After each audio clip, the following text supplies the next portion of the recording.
Et c'est l'heure de Culture Hebdo, un rendez-vous hebdomadaire avec Roger Monteau. Bonsoir Roger. Nous démarrons avec le Festival de Cannes. Meryl Streep recevra une palme d'or d'honneur.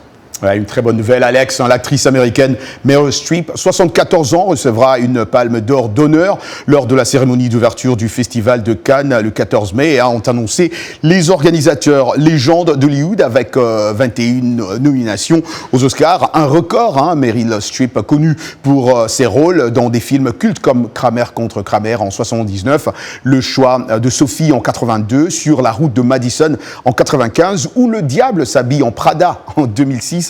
N'a jusqu'à présent fait qu'une seule apparition au Festival de Cannes. C'était il y a 35 ans, on doit le dire, pour Un cri dans la nuit qui lui vaudra le prix d'interprétation. Elle retrouvera à Cannes la présentatrice du jury, la réalisatrice Greta Gerwig, qui l'a dirigée dans son adaptation des Filles du Docteur March.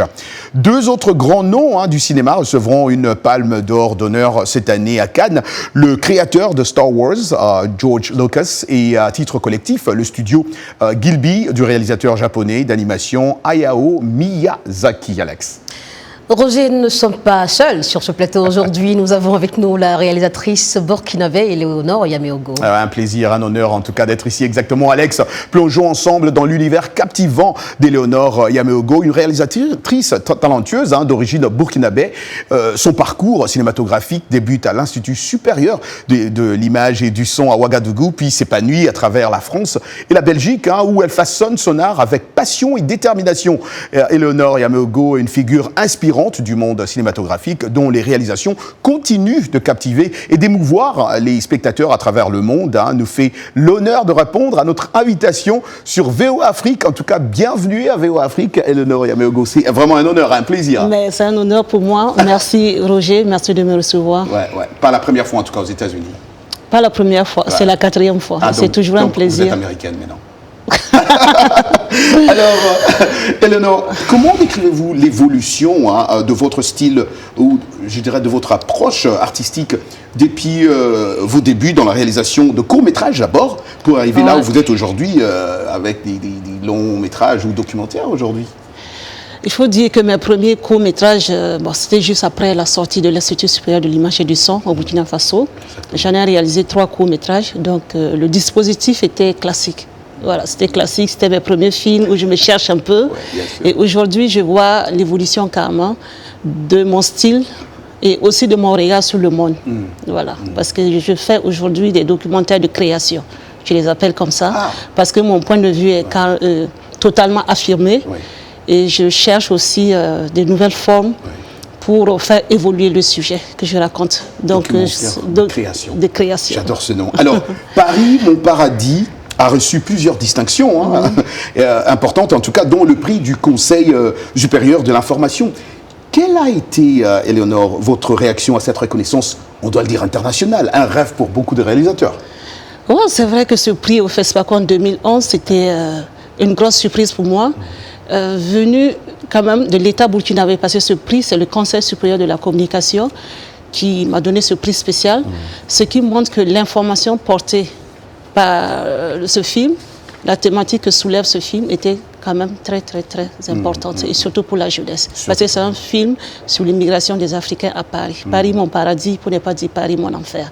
Et après, le film a eu plusieurs prix dans le monde, mais celui que j'ai reçu au FESPACO en 2011 reste quand même... top. En tant que réalisatrice, quelles sont les principales thématiques, Éléonore, ou même questions sociales, si je dois le dire ainsi, que vous cherchez à explorer à travers vos documentaires?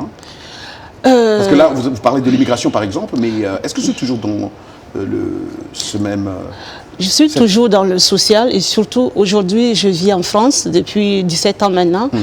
Quoi qu'on dise, même si je suis africaine, mon regard aussi est nourri par l'espace où je vis. Donc, mon regard est partagé entre l'Afrique et la France. Et c'est ces questions nord-sud qui m'intéressent. Donc, j'ai toujours abordé ces rapports entre l'Occident et l'Afrique noire, surtout. Et vite fait, ça me pousse à poser cette question sur votre nouveau projet, si ça ne vous dérange pas, qu'on puisse se dévoiler un peu. Sans trop en dévoiler. Sans trop en dévoiler, c'est vrai. Voilà. C'est un projet super important parce qu'on en parlait un peu avant cette émission.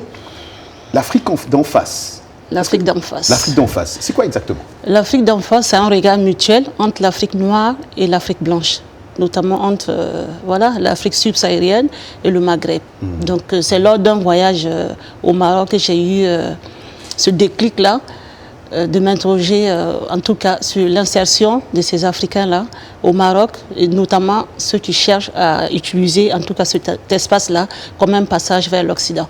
Parce qu'aujourd'hui on sait que l'Europe a verrouillé ses portes, donc le Maroc se retrouve à être une base arrière de ces Africains subsahariens qui essayent de passer en Occident. Ouais. Donc je filme le combat, la survie de ces femmes-là, parce qu'aujourd'hui, il faut le dire, les femmes, elles prennent leur destin en main, elles n'attendent plus que les hommes viennent les épouser en Afrique pour les ramener en Europe. Donc elles essayent aussi de prendre le même chemin que les hommes. Et pour faire... Exactement la même chose. La même chose, traverser. Ça, c'est un angle où on ne voyait pas. Donc, on a encore parlé c'est la lumière, j'aimerais mettre la lumière sur le combat, le courage de ces femmes bloquées à Casablanca, qui espèrent un jour pouvoir traverser et arriver en Europe. Quand je les regarde, je me dis, c'est bien ce combat, cette dynamique, mais on se dit aujourd'hui, est-ce qu'il y a grand chose encore à prendre en Europe, notamment en France? Effectivement, Eleonore Yameogo, vous faites la fierté de ce continent. Vous avez été membre de plusieurs jurys dans des festivals de films francophones, en tout cas. Comment ces expériences ont-elles influencé aussi votre propre travail en tant que réalisatrice, si je dois dire ainsi? Oui, c'est toujours un plaisir et aussi un moment délicat de porter son regard sur le travail d'autrui. Mais j'ai vécu tous ces moments-là comme une responsabilité. Mais quand même. Parce que quand on sort de l'école de cinéma, on reste un peu dans sa tête en se disant oui, je suis jeune réalisateur ou réalisatrice. On ne sait pas à quel moment on devient aussi douanier ou doyenne. Donc quand on vous confie une telle responsabilité de porter votre regard sur le travail de l'autre, et surtout au Maroc, j'ai été présidente du jury dans un festival de femmes à Rabat. Et là, j'ai pris toute la responsabilité et de me dire, voilà, je ne suis plus la jeune réalisatrice. Voilà, il faut que je m'affirme, il faut aussi montrer la voie aux autres. Ouais, merci beaucoup en tout cas. Voilà Alex, le film Paris, mon paradis d'Eleonore Yameogo, célèbre lors de sa première au FESPACO, a non seulement remporté le prix au Conseil supérieur de l'information, mais également été honoré dans de nombreux festivals. Alex, c'est tout ce qu'on a prévu en tout cas aujourd'hui pour les téléspectateurs. Merci Roger, merci à vous Eleonore et merci à vous chers téléspectateurs. Bonne soirée à toutes et à tous.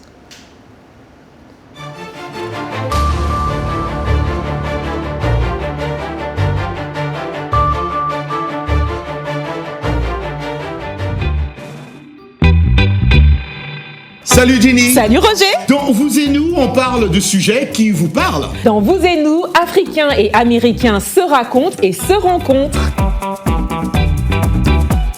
Les dernières tendances mode, mais aussi les gadgets indispensables. Les avancées technologiques, l'entrepreneuriat de jeunes, un pont entre l'Afrique et le Nouveau Monde pour diffuser nos cultures. Et les bons petits plats. Yum yum, une bonne ambiance avec nos invités. L'émission explore les réussites, les ambitions et les aspirations africaines. Elle montre une Amérique loin des clichés à taille humaine.